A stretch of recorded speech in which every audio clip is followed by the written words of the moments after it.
It's very wet today, so I'm unfortunately confined to barracks. There's no fun going out, especially in late February and looking for things when it's chucking it down with rain and extremely wet underfoot. So, being confined to said barracks, I've got to do something else with my time, and I've been doing a few updates on the website and changing a few bits and bobs on the playlists page on my YouTube channel homepage.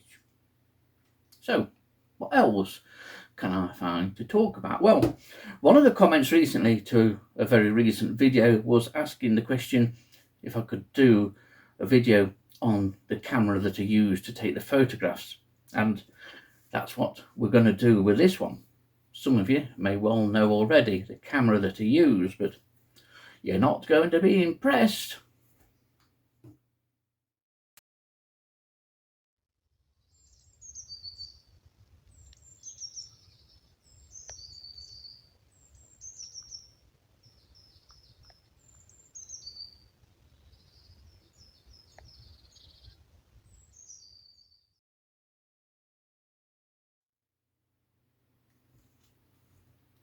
It's very grey outside, so grey and dull and dark and dismal that I've had to resort to using artificial light.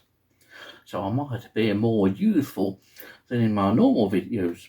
However, today's video features a camera which is really technologically wise as anything but youthful, and it's this one, the old Nikon Coolpix 4500, which came out in about 2002.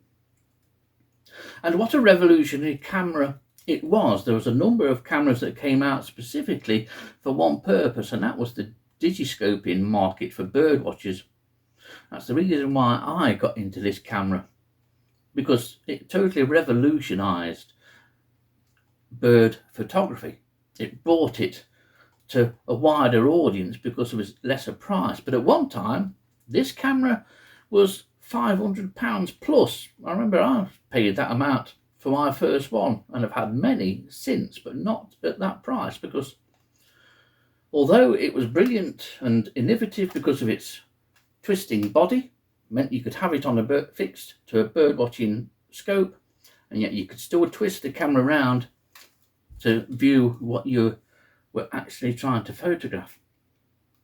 But there always were limitations. It often took several seconds to focus, by which time your bird had flown off. And so a lot of people very quickly disposed of this or put it away in the bottom of a drawer and forgot about it and went down the DSLR route once those cameras started to drop in price and become far more affordable for anybody other than professional photographers. But I stuck with this camera. I used it until I packed up bird watching, or largely packed up bird watching 12 years ago now, but I kept it because for many years beforehand I started using it because the one thing about this camera, despite its age, it's got a fabulous macro facility on it. But as I've said, there are drawbacks to it. Now, I don't want this video to become a far too lengthy review of a camera which is fast approaching 25 years old, but I still think there's the market for the Nikon Coolpix 4500. I wish to produce an updated version. It'll never happen though, at least not in this twistable form. It was great and revolutionary, as I mentioned, for the digiscoping market, but once people moved on, or bird photographers moved on to the DSLR ranges, this camera became redundant in most people's wardrobes. But it didn't with me, because I discovered its brilliant macro abilities, and although only 4 million megapixels, it still produces quality images that are more than adequate for the use on the internet, and will produce very, very good quality prints up to A4 size. And if you use some enlargement software, you can increase the size of your files to print high quality photos up to A3 at least.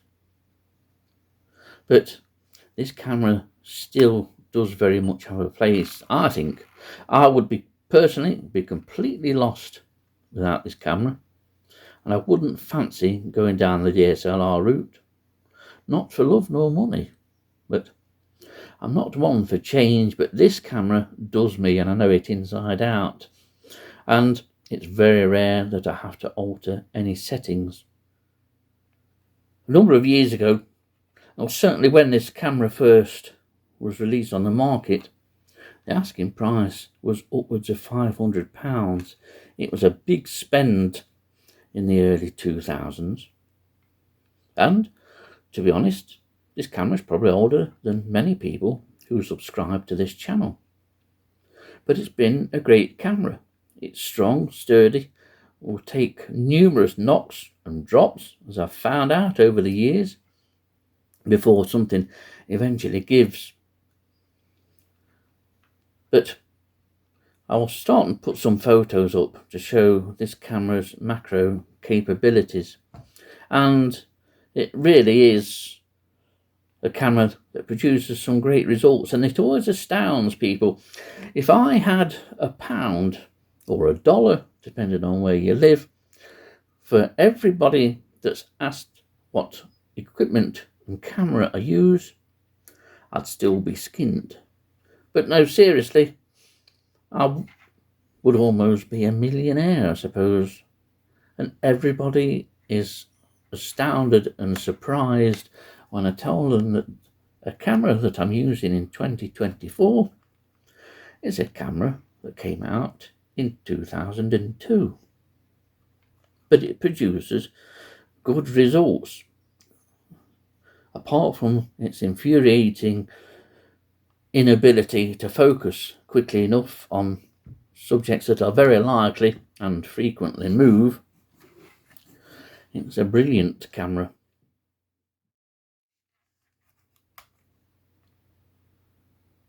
With the decline in the interest in digiscoping, indeed, digiscoping was predominantly a UK-based activity, a photographic activity. It never really apparently caught on across the world. And so many years ago, Nikon, I believe, recalled the remaining stock of the 4500 and released it and made it available purely in the UK. And I remember being one of the last purchasers of this camera a number of years ago, and it was still expensive at the time. And that was one of the original cameras. Since then, a number of people have given us their old Nikon Coolpix 4500s, or I've had to buy them off a well-known internet auction site. And at one time, the price of this camera dropped considerably. And then people started complaining to me a little bit, because a few sellers of this camera were posting a direct link to the page we got on the website, which extols the virtues of using this camera for macro photography. And that put the price up. And to be honest, here at the end of February 2024, I've just had another quick look, and there are some of these on eBay now for over £500 again, completely boxed with everything, all the accoutrements with it. But the majority of second-hand Coolpix cameras that you can pick up on a well-known internet auction site are often considerably cheaper, and they may not always work exactly how they should. But I've bought a couple, and to be honest, you can get away with not having a particular thing working. At least I've been able to, and I've got a number that I've used as spare parts. But this camera's ability as a macro photography camera is excellent. If you're looking to post images online, it is fabulous for that. But it's one of those things, I think it was my brother, that says that any camera can take a good photo, but you need the ability to see that photograph. I take most of my photos that are on the website. Most of them have been taken while I've been kneeling down or lying down on the ground. You have to get close up and personal with your subject, really, to get the best out of any camera, whether it's an old camera like this or whether it's a Bosch fancy DSLR. But that's why my knees are fast becoming knackered, to use a technical photography term.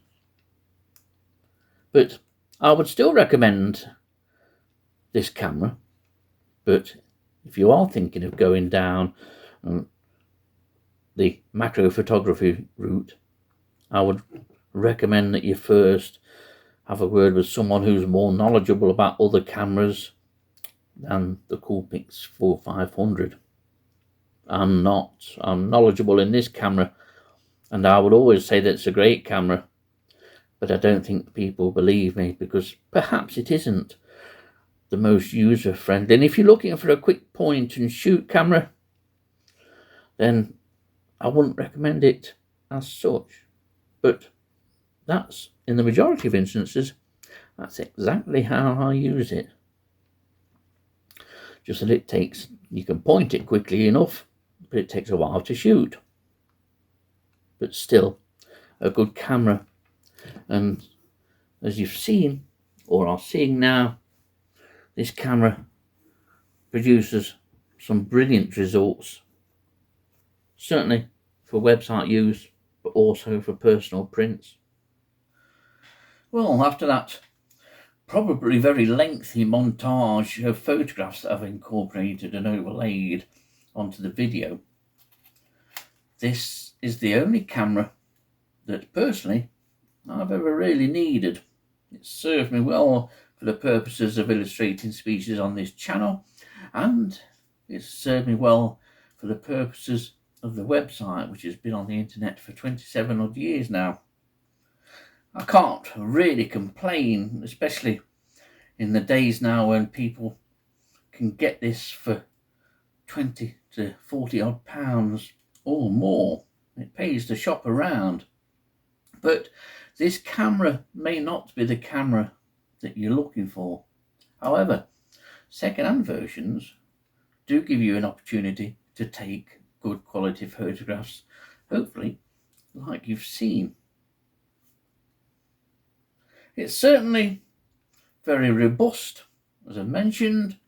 These do bounce, and bounce quite well. I can testify to that, and you can switch them straight on, and 9 times out of 10 it will get straight back up and working again.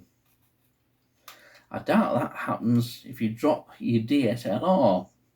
And to be honest, this camera has served me almost continuously in various forms, and probably it's served me better than many people's DSLRs have. I've read and heard of many stories of people changing their DSLRs after 6-7 months or a couple of years. If you want a camera that's going to last, one that's cheap, if you can shop around for it, then I'd recommend the old Nikon Coolpix 4500. Your friends, your photographic friends, will laugh merrily. But if you just want to take photos, good quality macro photos, to illustrate on a website, or say to produce small prints or prints up to A4, depending on what photo software you've got, this will do you just fine. And then, if you, like many people, get fed up of the camera's several shortfalls, shall we say, you can always go on to a DSLR, but this certainly makes a very good starting point.